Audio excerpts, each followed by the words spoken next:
Thank you, Mr. Chairman. I'm Peter McLaughlin. I'm Chair of the Hennepin County Regional Railroad Authority and Chair of the county's Transit Improvement Board. I'm Paul Krause, Dakota County Commissioner and Vice Chair of the CTIB. Jim McDonough, Ramsey County Commissioner and Secretary of the County Transit Improvement Board. Mr. Chairman, thank you. This is still a very bad idea. And Representative Leidiger, I just want to say that your contention that that there's going to be $46 million more spent on transit is just not true. Where I come from, if you take money out of one pocket, that'd be the CTIB pocket, stick it in another pocket, and then spend it, that's not spending more money. This money, when it was over in this pocket, was going to get spent for transit. So the contention that you're spending more money, $46 million more on transit, is just not true.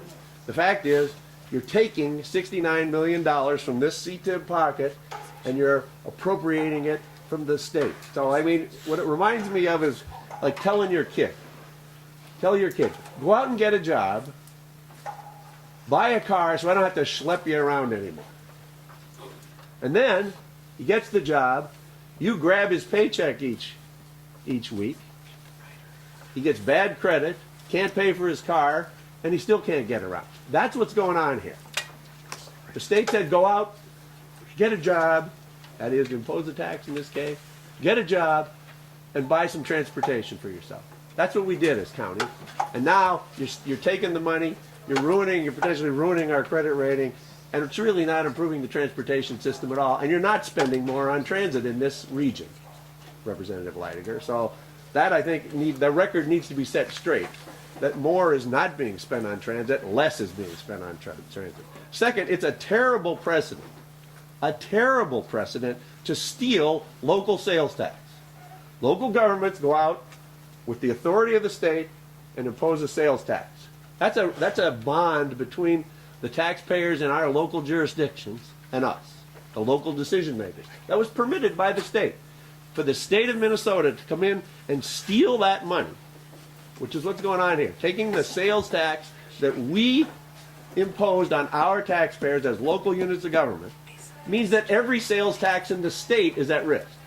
Any local jurisdiction that's got a sales tax needs to know that the state of Minnesota, with this precedent, is ready to go out and raid that money for its purposes, to balance its budget. It's a classic bait and switch, and that's bad business as far as I'm concerned where I come from.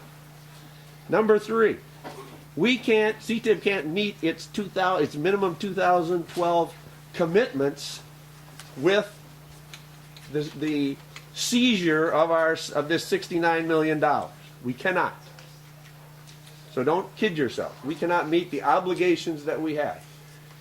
The notion, the idea that paying the bondholders off first, that was a nice gesture, I will say, a nice gesture, but you're still seizing revenues that were pledged to the bondholders, to the retirement of the bond. So I think you should not be cavalier about this. Again, it was a nice gesture, but in terms of the integrity of bonds, of local units of government, particularly those that rely on sales tax, any good bond counsel is going to start, the alarm bells are going to start going off, and it's going to increase the cost of borrowing in this state for local units of government that rely on the sales tax. That's the kind of precedent that you're setting with this bill.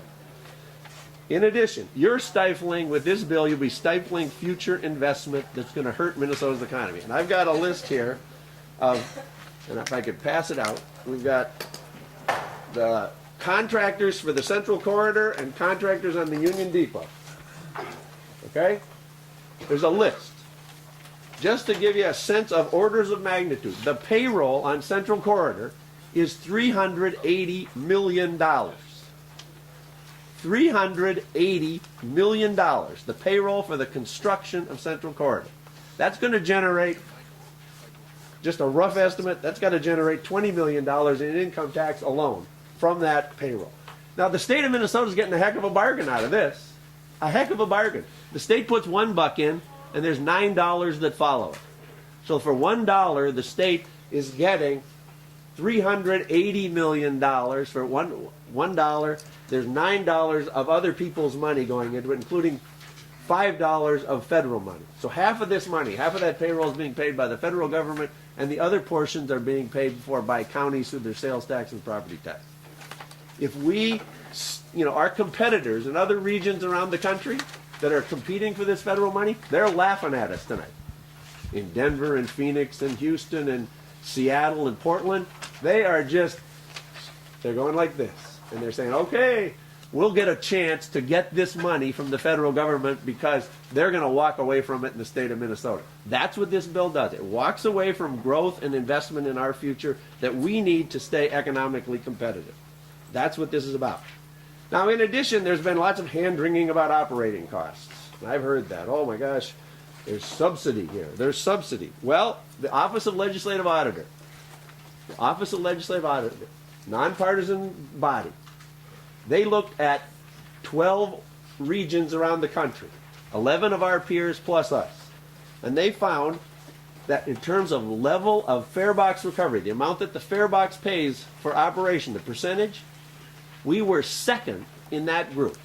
There was only one region in the 12 that was better than we were, and that was San Diego. And San Diego is better than we are on fare box recovery because they have what's called the Tijuana Trolley, an LRT line that runs from downtown San Diego to the border of Mexico.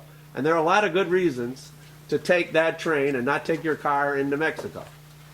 So that's why they beat us. No other region in the country, no other peer region, according to the legislative auditor, does a better job of paying for the operating costs of its transit system than the Twin Cities, other than San Diego. And San Diego, I would argue, Mr. Chairman and members, is an anomaly. U.S. News just rated us the 5th best transit system in the United States of America. That's a good thing for our economy and a good thing for our future. Mr. Chairman, I think these are the actions in this bill. These are the actions of a state that doesn't believe in its future. A state that doesn't believe in its future. We shouldn't go down this path. We need to invest in infrastructure. We've had a proud history in this state and a productive history of investing in infrastructure. We've done a good job of strategically doing it on transit, and your local partners, the counties, have done a darn good job of doing exactly what state law said we should do, which is put a tax in place, do it in such a way that we can invest in the expansion of the transit system. So, Mr. Chairman, by my math, this is a $40 million cut in transit. It's $111 million less than the governor was going to invest in transit in his original budget, and $122 million less than the governor is investing in his supplemental budget. So I think people need to understand what the truth is. Thank you, Mr. Chairman. Thank you, Mr. Chair and committee members. I'm here to represent Dakota County's point of view of this bill that Representative Holberg has brought forth, and I'm here to say that Dakota County does oppose that. 3 years ago, the commissioners of 5 metropolitan counties took a stand to provide a dedicated funding source to build transit in this region. This was a hard vote for policymakers. Everyone knew that there was some opposition to the local sales tax, but by the time the Dakota County Board took this vote, it was with the support of our communities. We promised them, and I say, and our constituents believed, this quarter-cent sales tax would be spent to improve the quality of life in their communities, to connect workers and jobs, to slow the growth of congestion, and to provide more ways for people to get to where they need to go. We've made good on our promise to spend this dedicated funding source to build transit. We have corridors already running across the region, including BRT corridors.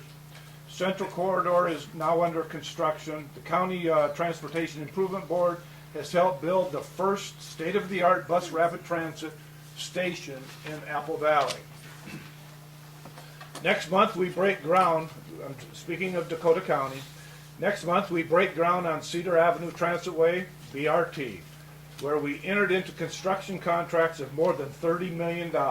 We approved these contracts based on the CTIB commitments for this year and next. In 2008, we took the heat to make this dedicated funding source a reality. We stood firm against the criticism and the naysayers. Now you want to take the proceeds of this local sales tax to plug a hole in the state's budget. I have written down here, that's just wrong. Well, it's ridiculous and it's stealing. In addition, if you take this money out of the proceeds of the CTIB board sales tax, you've just imposed a new sales tax on my folks, and those are the folks that live in Dakota County. In this bill, you are about to steal $90 million in tax, $90 million in taxes controlled by the people in 5 counties, and turn it into a $60 million state tax.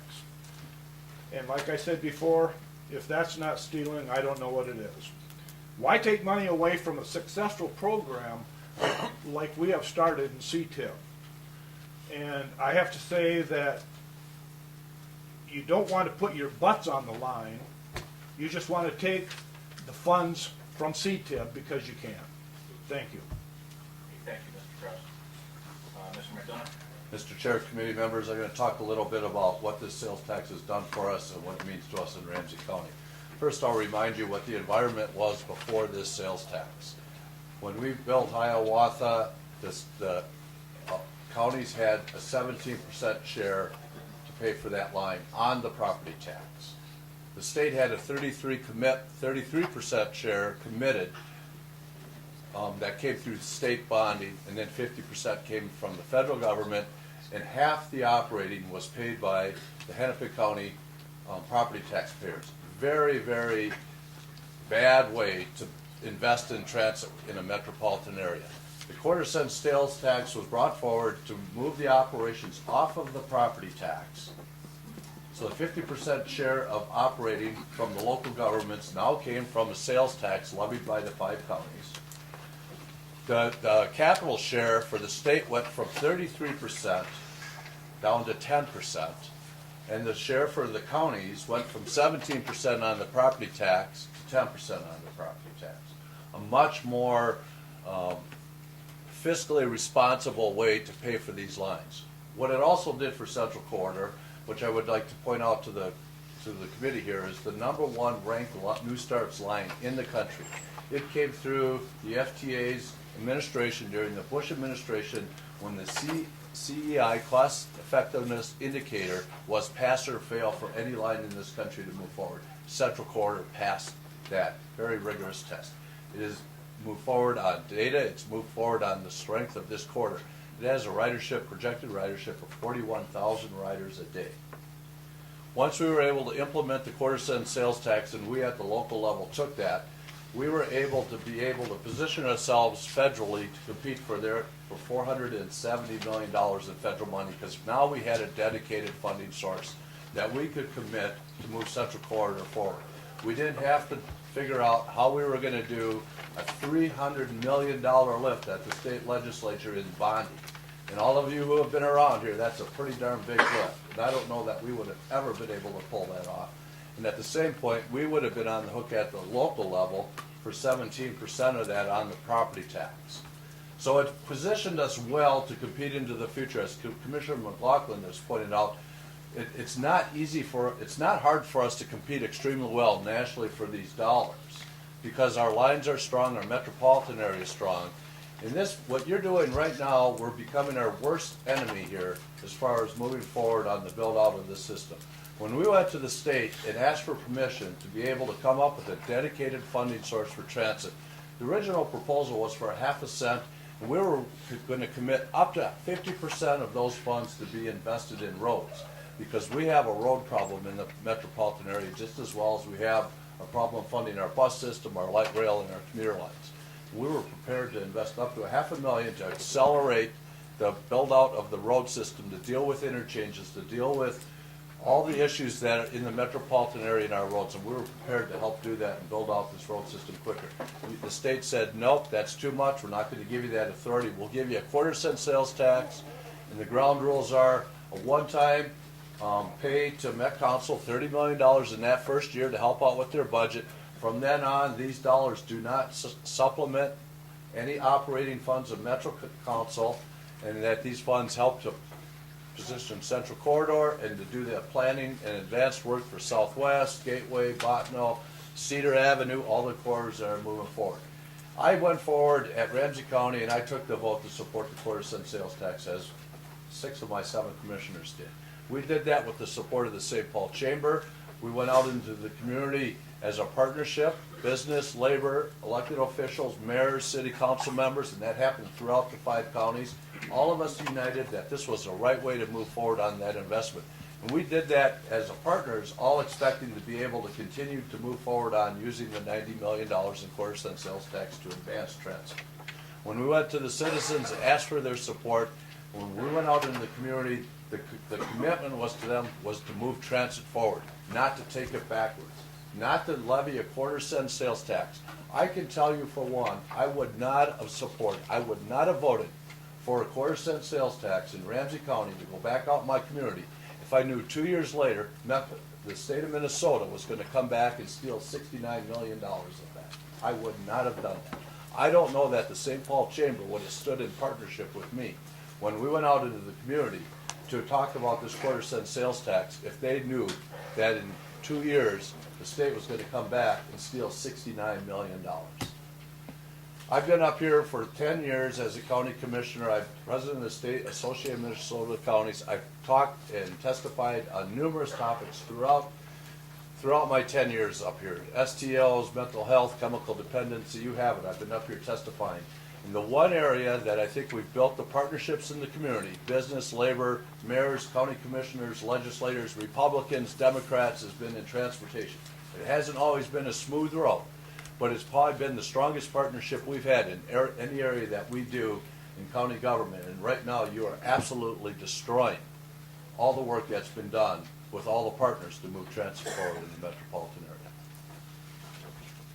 Thank you, Mr. McDonough. I forgot to thank Mr. McLaughlin for his testimony also. Members, any questions? From the gentleman?